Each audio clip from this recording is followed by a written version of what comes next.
দুর্নীতি তো একা একা করা যায় না, টিম লাগে। তো দুর্নীতির একটা সহায়ক শক্তি আছে, তারাই তাকে সহায়তা করে পালিয়ে যাওয়ার ক্ষেত্রে। দুদক মতিউর রহমানের ব্যাপারে দিয়েছে, পালাতে পারবে না। কিন্তু দেখেন দুদকের এই নির্দেশনার পরে তার স্ত্রী লাইলা কানিজের বক্তব্য চিন্তা করেন। সে বলছে বড় বড় সাংবাদিকদেরকে আমি কিনে ফেলেছি। তার অর্থ হলো সব জায়গায় দুর্নীতিবাজ আছে, গণমাধ্যমেও আছে, সংবাদপত্রের ভিতরেও আছে।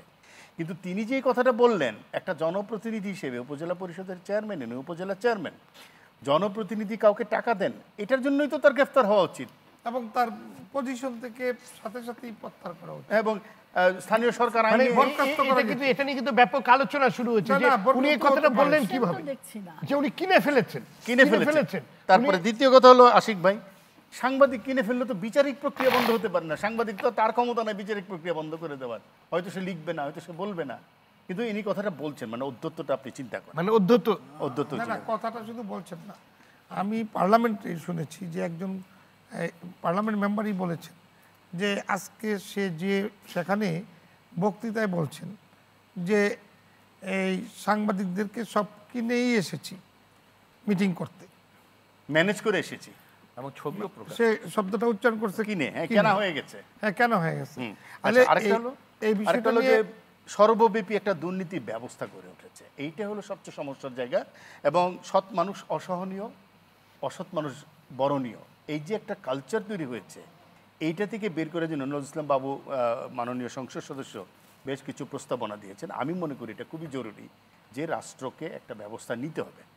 আপনাদেরকে বলি, সিঙ্গাপুরের প্রেসিডেন্ট লি যখন ক্ষমতা নিলেন, তখন উনি দেখলেন 92% তার সরকারি কর্মকর্তা কর্মচারী দুর্নীতিগ্রস্ত।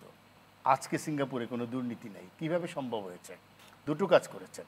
একটা হলো তিনি discretionary power of the government officials এটা কমিয়ে ফেলেছেন। সরকারি কর্মকর্তাদের হাতে অতি ক্ষমতা। ওই যে একজন বের হয়েছে 152 কোটি টাকা ক্ষমা করে দিয়েছেন মোবাইল কোম্পানির, এটা কিন্তু তো ক্ষমতার মধ্য থেকে করেছেন, তার ক্ষমতা আছে, সে ক্ষমতা নিচ্ছে, কিন্তু সে বেনিফিশিয়ারি, কিন্তু তাকে ক্ষমতা দেওয়া হয়েছে। আপনি যখনই তাকে অতিরিক্ত ক্ষমতা দিবেন, তখনই কিন্তু তার একটা দুর্নীতির রাস্তাটা তৈরি হয়েছে, যেটা মঞ্জু ভাই বলছিলেন যে তার একটা সুযোগ তৈরি হয়। দ্বিতীয় হলো যে আপনি দৃষ্টান্তমূলক শাস্তির ব্যবস্থা করতে হবে, যে দুর্নীতি করছে তাকে শাস্তির ব্যবস্থা করতে হবে। কিন্তু 3 নম্বরটা খুব গুরুত্বপূর্ণ, সেটা হলো যে আপনি দুর্নীতির সাথে ফিজিক্যাল কানেক্টিভিটিটা কিভাবে দূর করতে পারেন। আমি সব কিছু করছি, ডিজিটাল বাংলাদেশ, স্মার্ট বাংলাদেশ, কিন্তু ফাইনালি কিন্তু একজন আয়কর কর্মকর্তার সহযোগিতা ছাড়া আপনি আয়কর সেটেল করতে পারছেন না। একজন কাস্টমস কর্মকর্তার সহযোগিতা ছাড়া আপনি কাস্টমসের ভ্যাট এবং কাস্টমস ইস্যু সেটেল করতে পারছেন না। ওইটাই হলো মূল কারণটা। জাপানে আপনারা খোঁজ নিয়ে দেখেন, ওনারা তো এমপি আছেন, যানও বিদেশে, জাপানে কোনো সরকারি কর্মকর্তার সাথে মানুষের দেখা হয় না, কারণ তার সব কিছু হলো অনলাইন। আমাকে সেই জায়গায় যেতে হবে, ওর সাথে আমার মুখোমুখি হওয়ার সুযোগটা কমায় ফেলতে হবে। তাহলেই দেখবেন জমির ক্ষেত্রে কিছুটা অগ্রগতি হয়েছে বাংলাদেশে, এটাকে আরও বিস্তৃত করতে হবে। চিটাগং কাস্টমস সবচেয়ে বড় দুর্নীতির জায়গা, আজ পর্যন্ত এখানে হাত দিয়েছেন আপনি কোনো একটা?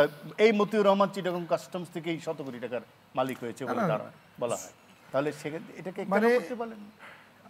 আমি আপনাকে একটা সাপোর্ট দিয়ে একটা কথা বলছি, যে কাস্টমসের একটা কথা আমি বলতে চাই, যেহেতু এখানে বিজ্ঞজনরা আছেন, এই সমাজ নিয়ে কাজ করেন, মানুষ নিয়ে কাজ করেন, এরকম মানুষ এখানে আজকে আলোচনায়, সেই জন্য আমি কথাটা বলছি।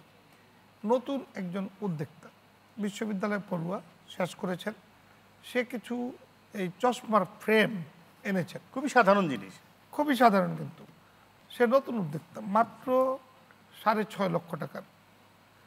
এটার মধ্যে লেখা ছিল বিভিন্ন ব্র্যান্ডের নাম, আসলে তো বোকাস, এগুলো চাইনিজ, চায়না থেকে এসছে, সেইটা সে আটকায় দিছে চিটং কাস্টমস।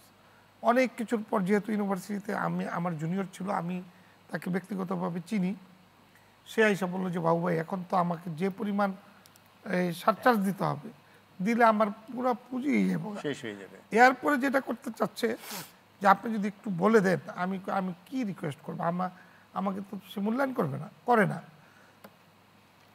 আমি তাকে বললাম যে একটা ডিউ লেটার দিই আমি আপনার পক্ষে, যে স্বচ্ছতার সহিত দেখার জন্য দিয়েছি। তারপর আমি ওনাকে ফোন করলাম, তো উনি বললো যে ঠিক আছে, ওনাকে একটু পাঠায় দিন সরাসরি আমার সাথে কথা বলতে। তো যাওয়ার পরে ওনাকে বললেন যে এটাকে আমি যে পরিমাণ করব, জরিমানা করব, সেটা হলো 200%, মানে যেই দামে কিনে আনছে ওইটার আবার দ্বিগুণ জরিমানা সে করবে, করে ছাড় দিতে পারবে, তাইলে তার দ্বিগুণ লস হবে আর কি। এখন না আনাটা তার ভালো। আমার কাছে আইসা বলার পরে আমি বললাম, ভাই তোমার জন্য তো আমি কি বলেছি দেখছো, তারপরেও যদি সে না করে, অথচ দেখেন 1000 কোটি টাকার সম্পদ অন্যরা কিন্তু ঠিকই নিয়ে আসছে।